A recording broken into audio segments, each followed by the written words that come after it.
네, 안녕하세요. 생활 속의 유익한 뉴스와 정보를 콕 집어서 세세하게 전달해드리는 뉴스 읽어주는 남자 유익남 김두식입니다. 네, 오늘 첫 번째 소식은 어떤 소식인가요? 네, 대한민국 현대사에서 민주주의를 짓밟고 국민들을 유혈 진압했던 전두환. 마지막 가는 길에서조차 어떠한 사과나 반성의 메시지를 남기지 않았습니다. 사회 각 분야에서도 추모와 애도보다는 이 전두환에 대한 원망과 허탈감이 터져나오고 있습니다. 네. 전두환의 장례 절차는 가족장으로 간다고 했는데 지금 가족장으로 가고 있는 건가요? 네, 그렇습니다. 전두환은 12.12 군사반란, 또 5.18 광주 무력 진압 등 자신의 과오에 대해서 단 한 번도 반성이나 사과를 하지 않았습니다. 때문에 국가장 및 국민묘지 안장 등 어떠한 예우도 할 수 없다는 게 그 여론이 압도적이었는데요. 말씀처럼 전두환의 장례는 오는 27일까지 신촌 세브란스 장례식장에서 가족장으로 진행이 되고요. 이 가족장에는 정부가 일절 관여하지 않습니다. 현재 청와대와 민주당은 조화조차 보내지 않았고 각 당의 대선 후보들은 조문도 가지 않았습니다.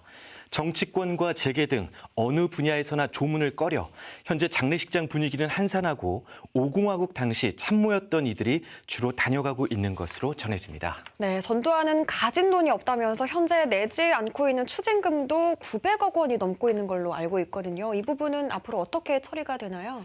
네, 현재 전두환이 내지 않은 추징금은 어제 기준으로 약 956억 원 가량입니다. 전체 추징금 2,205억 원 가운데 약 1,249억 원, 57% 정도만 납부했는데요.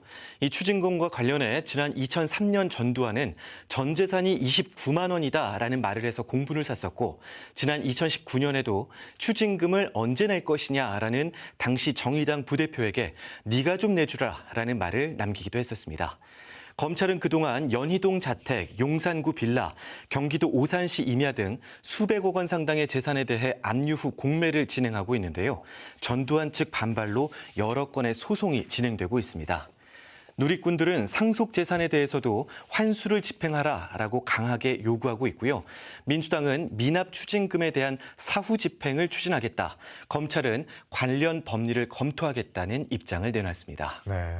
정부가 어떻게 해서든 이거를 잘 마무리한다는 모습을 끝까지 보여주시길 바라겠습니다. 다음 뉴스는요? 네, 어제 전두환 사망 이후 고 조비오 신부의 조카이자 전두환의 사자 명예훼손 혐의를 고발한 조영대 신부가 입장을 내놨습니다. 전두환이 사망을 해서 형사재판은 공소권 없음으로 마무리되지만 이 회고록과 관련된 5.18 진상규명에 대한 민사재판은 계속될 거라는 설명입니다. 네, 전두환이 사망했다 하더라도 민사재판은 계속됩니다. 어떤 부분이 쟁점이 될까요?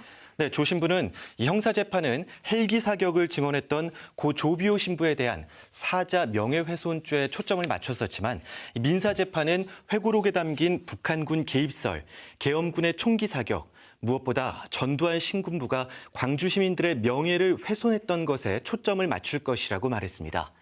때문에 소송 당사자의 변동이 있을 경우 주로 상속인들이 신청하는 소송 수계를 신청하겠다는 입장도 밝혔습니다. 5.18 민주화운동에 대한 진상규명에 대한 요구는 끊임없이 지금 나오고 있죠. 네, 특히 어제 호남 정치권에서 많은 입장이 나왔는데요. 먼저 이용석 광주시장, 역사의 죄인에게 죽음이 면죄부가 될 수 없다.